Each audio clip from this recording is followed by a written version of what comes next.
Casi que me olvido. Les aparece que está grabando, ¿no? Sí, sí. Sí, ahí ya me apareció.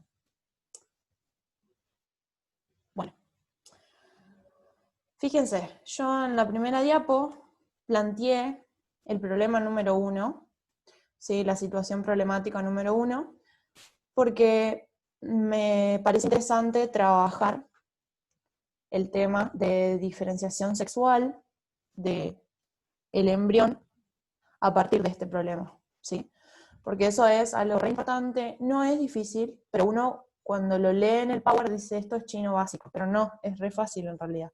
Van a ver que esto creo que es una de las cosas más sencillas y que se resuelven fácilmente sabiendo un par de cositas, ya lo pueden resolver.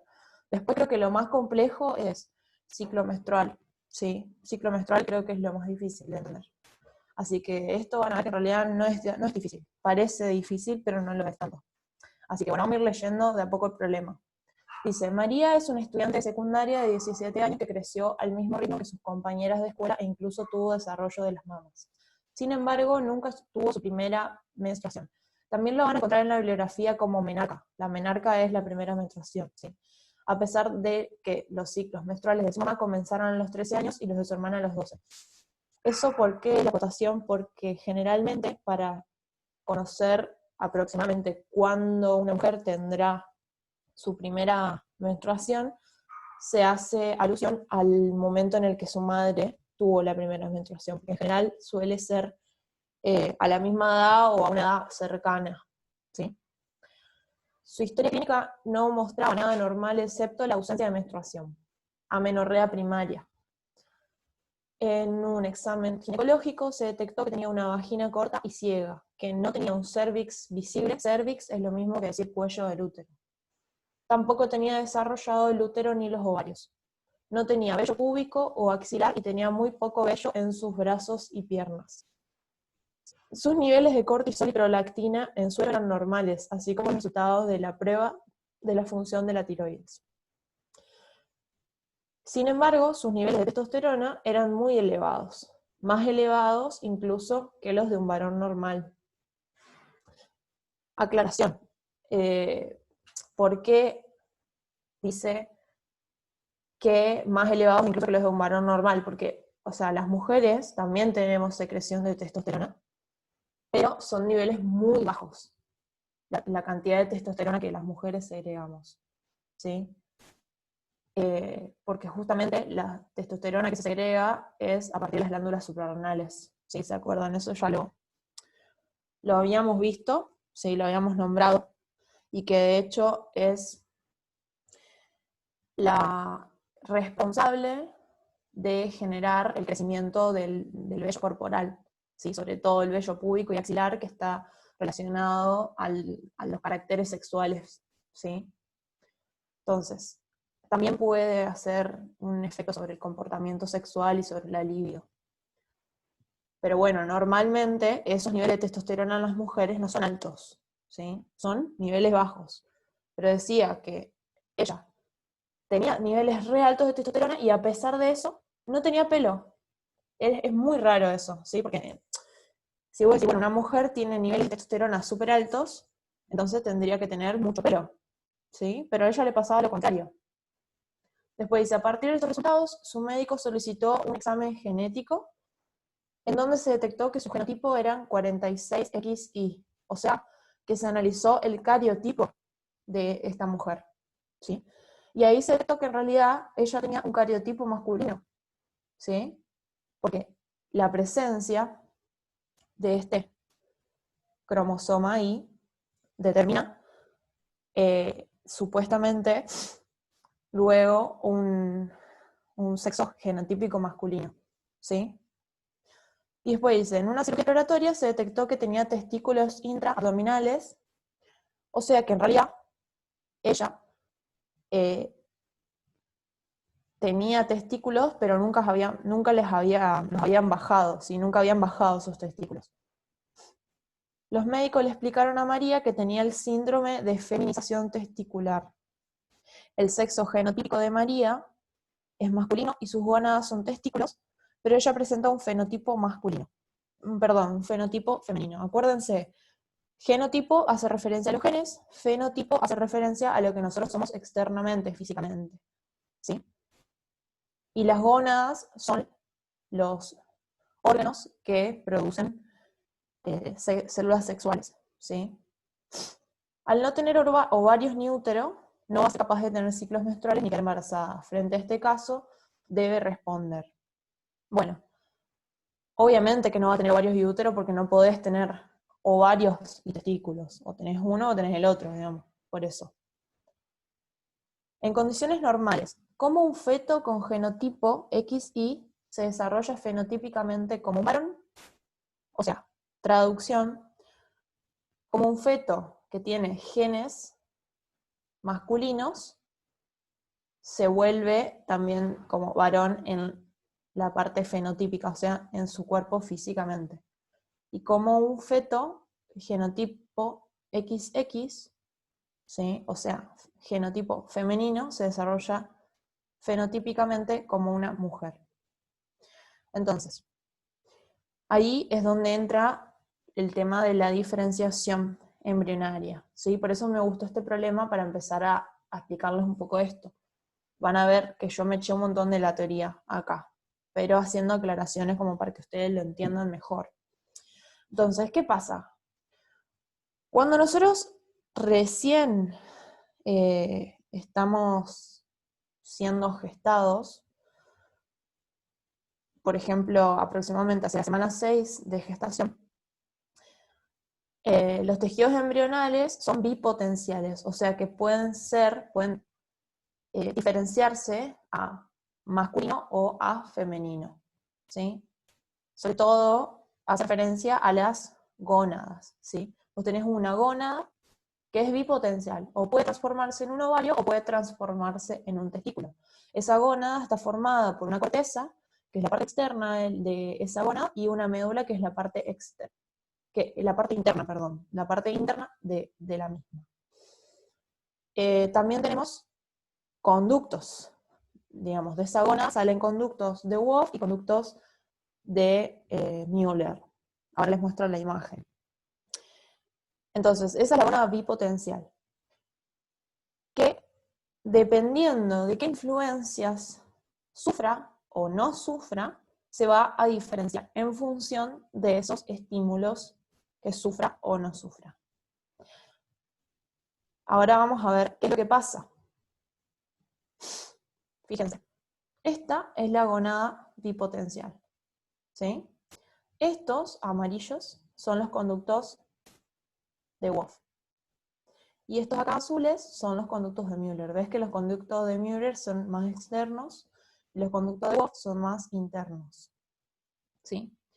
Entonces, ¿qué pasa?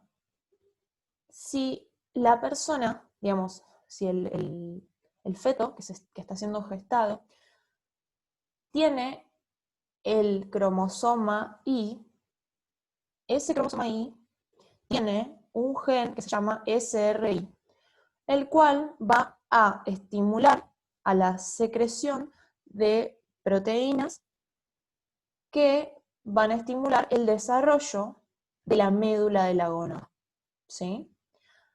Entonces, cuando se desarrolla la médula de la gónada bipotencial, va a también estimularse el desarrollo del conducto de Wolff, que es el conducto amarillo, ese que ven ahí, ¿sí?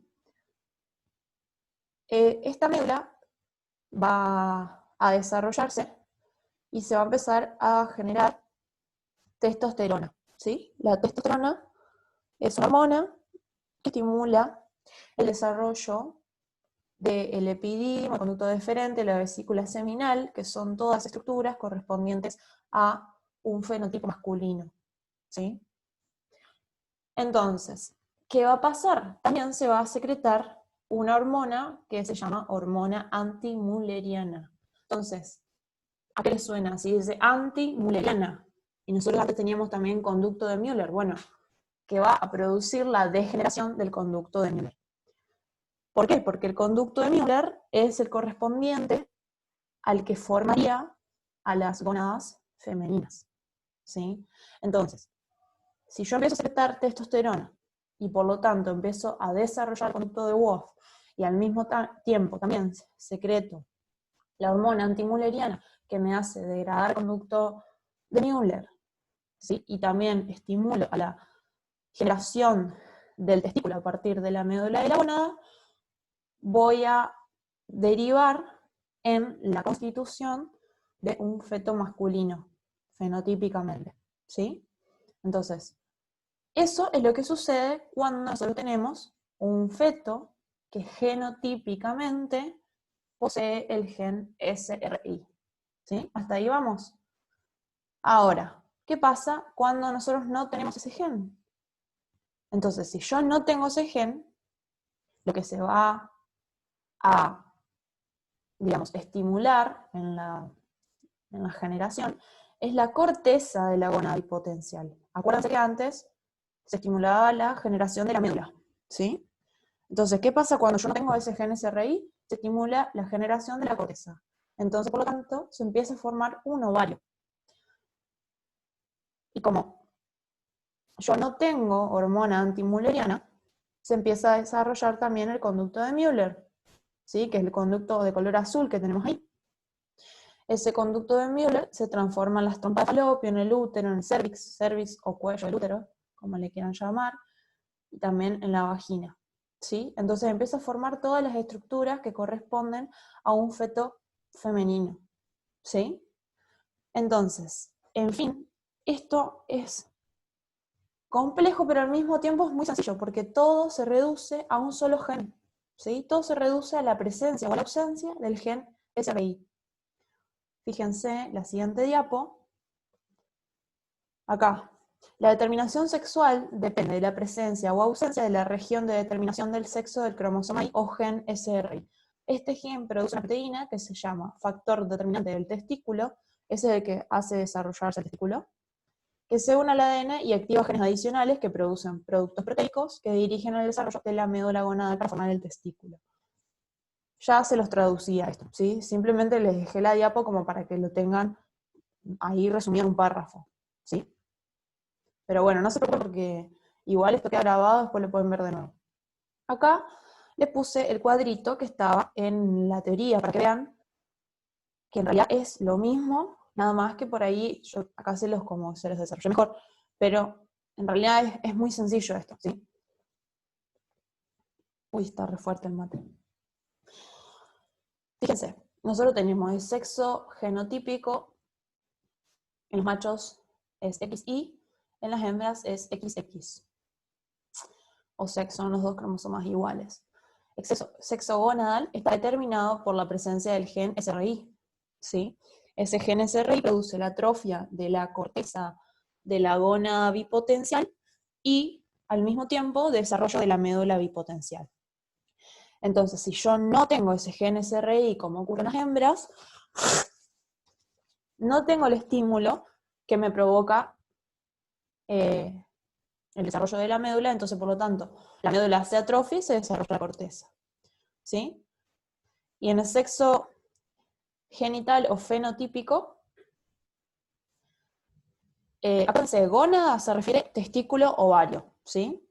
Genital o fenotípico se refiere a las otras estructuras que forman el sistema reproductor, ¿sí?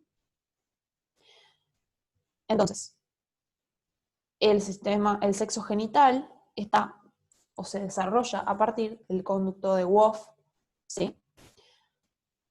El factor antimülleriano o hormona antimülleriana lo que hace es degenerar al conducto de Müller y la testosterona lo que hace es estimular el desarrollo del conducto de Wolff. Y cuando están ausentes, tanto la testosterona como el factor antimülleriano, lo que predomina es el desarrollo del conducto de Müller, ¿sí? Porque no tengo ninguno de esos dos estímulos. Bueno, hasta acá, ¿van bien? ¿Lo entendieron? Díganme si quieren que pare, si quieren que repita algo.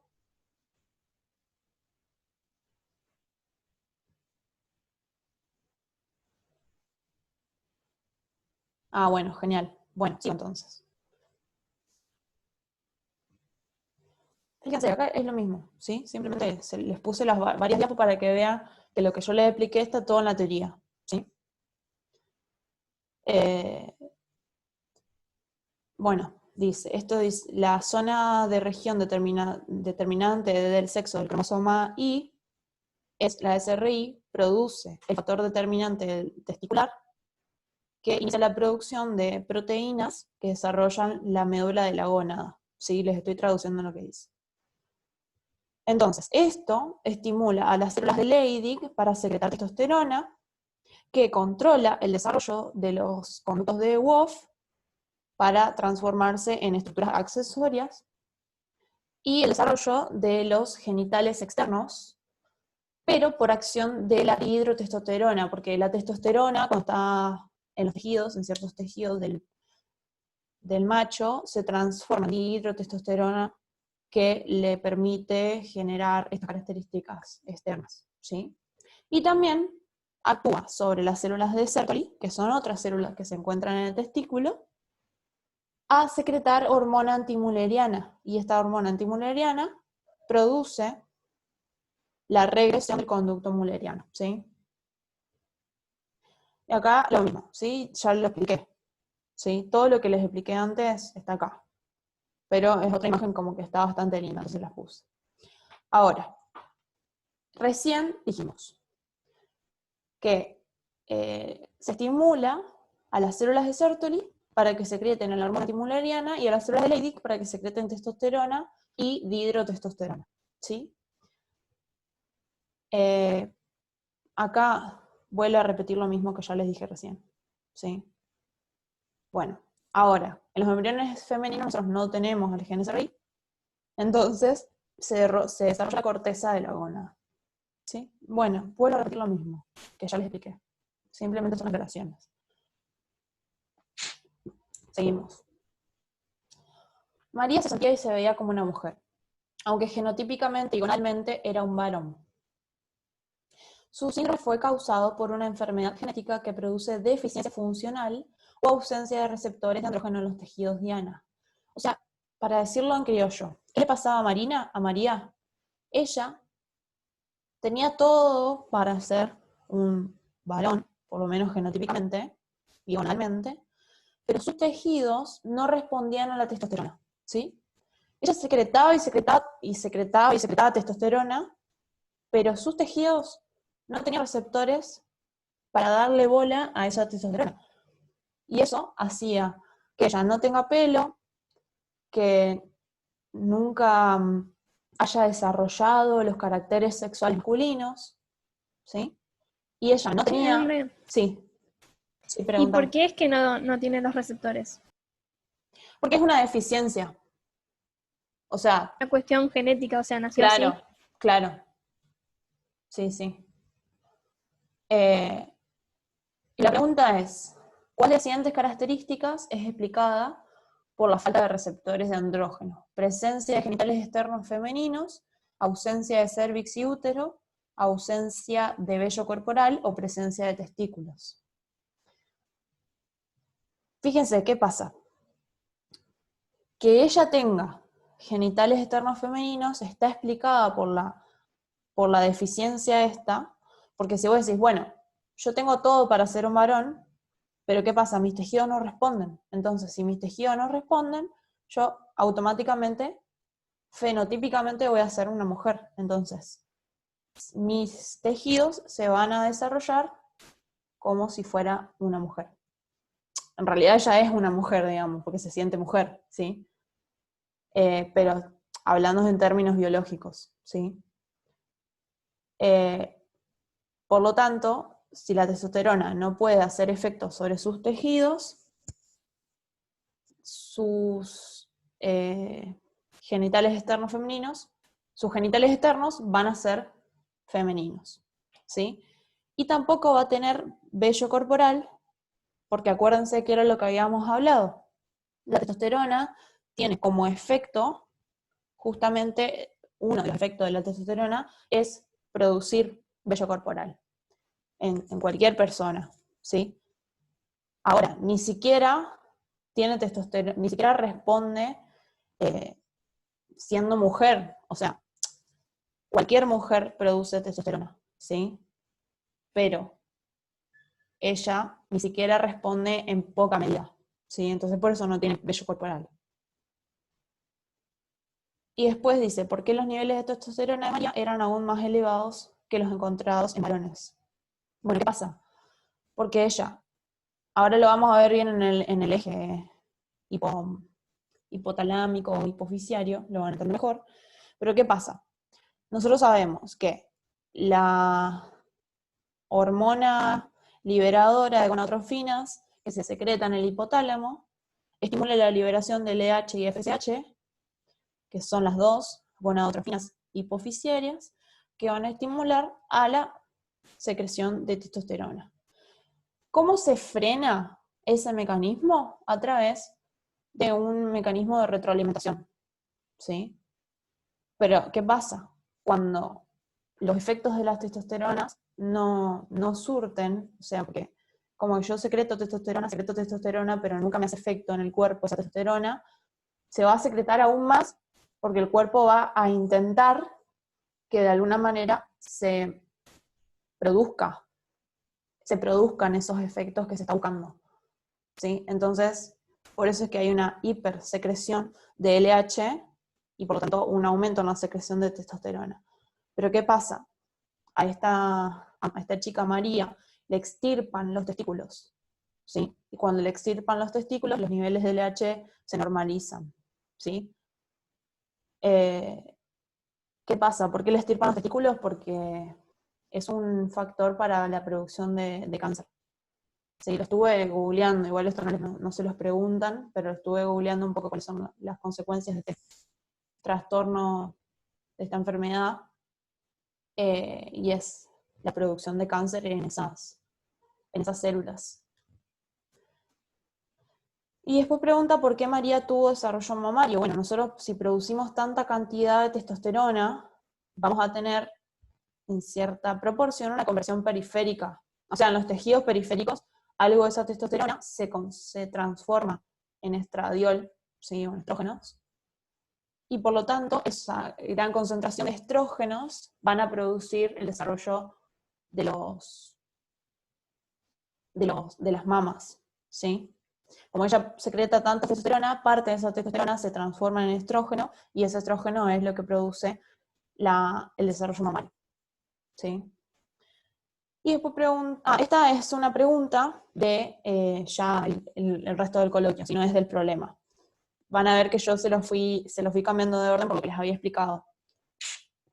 Como nosotros habíamos estado hablando hasta ahora de que había en el testículo células de Leydig y células de Sertoli, se me ocurrió seguir con esta parte, ¿sí? La pregunta era, ¿qué función cumplen estas células? Bastante respondía la pregunta igual, porque habíamos empezado a contar algunas de esas funciones. Una de ellas, la función de la célula de Leydig, es la producción de testosterona, ¿sí? Justamente lo que estuvimos hablando hasta ahora. Y también produce otros andrógenos, como ser la DHA y la androstenediona, ¿sí? Los tres son andrógenos.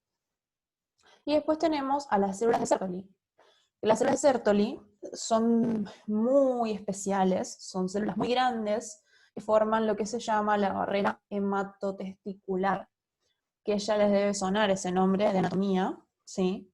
Porque esto, mejor dicho, histología, esto se trabaja mucho en anato, se hace mucho énfasis, así que no es la primera vez que lo ven, van a ver que en realidad, si se acuerdan de esa materia, se les va a hacer más fácil.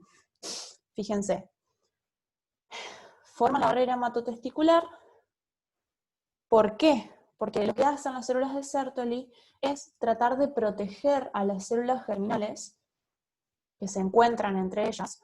Fíjense, estas grandotas, son células muy grandes, las de color violeta, son las células de Sertoli. Tratan de proteger a todas estas células germinativas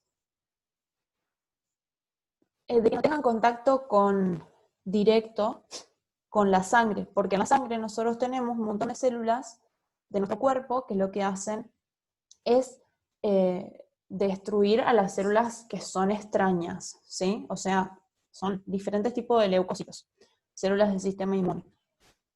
Ahora, ¿qué pasa? ¿Por qué es peligroso para los espermatozoides? Y para la espermatida, para los espermatocitos secundarios. Por el hecho de que, por ejemplo, una espermatogonia es una célula que tiene el ADN 2N, ¿sí? O sea, 2 dotaciones cromosómicas, al igual que el resto de las células de nuestro cuerpo. Pero cuando vos ya tenés una célula que es haploide, o sea, tiene N, nomás, de cromosomas, las células de nuestro sistema inmune las van a reconocer como extrañas, ¿sí? Van a decir, che, acá hay algo extraño, y los van a atacar, y los van a querer destruir. Por las dudas quedan segundos, así que ya se está por cortar. Aviso nomás. Intenté entrar al mismo link, y si no entra les mando otro. Entonces, ¿qué pasa? Para proteger a estas células que tienen un número haploide, las células de Sertoli forman la barrera hematoencefálica. Perdón, la barrera hematotesticular, me confundí. La barrera hematoencefálica está en el encéfalo. Esa es una de las funciones sumamente importantes de las células de Sertoli. Además de eso, lo que hacen es nutrir a estas células y protegerlas, porque se agregan un montón de sustancias que favorecen